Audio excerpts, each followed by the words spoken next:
I've got a new red dot here. This is from Vortex, the Defender XL. So I think I mentioned it previously on the channel. I picked this up at Vortex's place in my time yesterday. I'm recording this on Friday.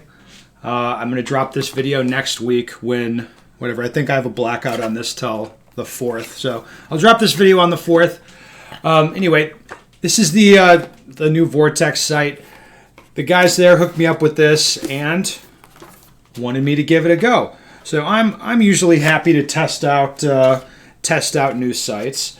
Now my expectation or first impression of this thing, I like the cover it comes with, is that this is the standard like big window competition size dot, the XL type of dot. This is going to be a similar sort of product to like the Hollow Sun 507 comp or the SRO, that type of stuff. Oh, I'm going to have to do some stuff to get this thing to turn on, aren't I? I don't think this is going to happen on camera.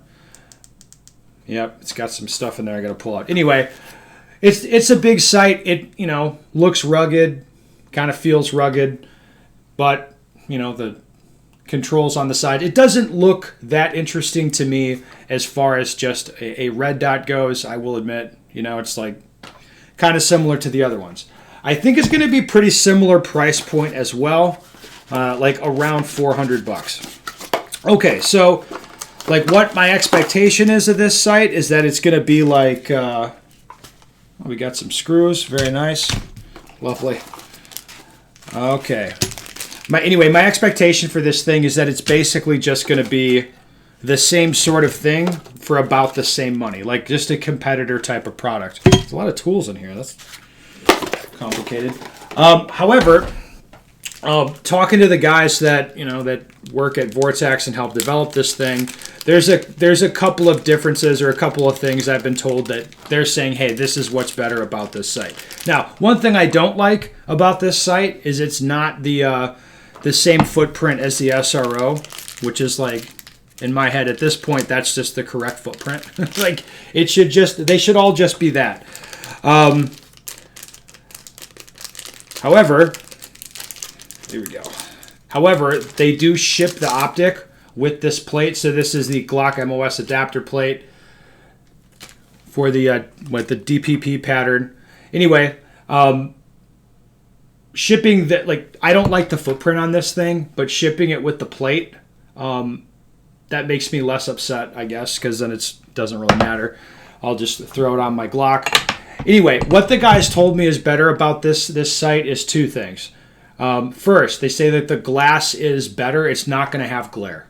I don't know if that's true. I'll be slapping this sight on a Glock 19 and giving it a go.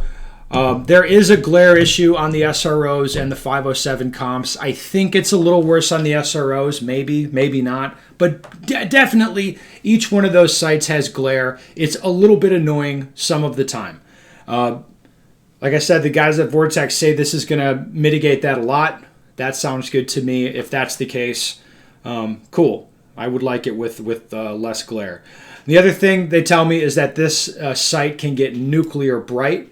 I think that's a good thing to have the ability to get super bright. I think older sites oftentimes have an issue with getting bright enough. The more modern stuff, like the 507 comps, I don't ever have a problem with them being bright enough. Like they definitely get bright enough. If this gets even brighter, I mean, I guess that's cool.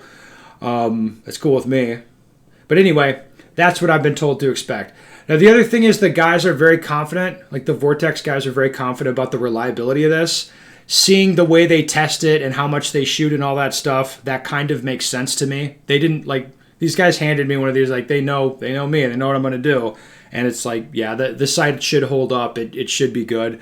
I'm pretty confident that this site will at least be reliable. So anyway, to sum it up, in the testing, what in my head I'm expecting is this will be like a push. It'll be like SRO or friggin' a 507 comp. It'll like do the same job for roughly the same money as the 507 comp. It'll just be kind of another option. I'm going to see like if this is actually tangibly better because of the better glass. if it feels tangibly better, that would be a good thing. That would be cool. So I guess that's what I'll be looking to find out. Now, like first impressions looking at the glass, this doesn't come across on camera that well, but it doesn't have like that fisheye, like slight distortion that the SRO has. I'm not seeing any glare. I can't get, maybe a little, not really. I can't really get this thing to do the glare deal, whereas if I take this 507 comp, yeah, like it kind of glares out a little bit. It doesn't really come across on camera, but like looking at this, I can see like maybe there'll be less glare when I'm actually out in the sun shooting it. We'll find out. I'll keep you guys posted, and this will be, like I said, this will be on the test bed Glock 19. We'll see how it goes.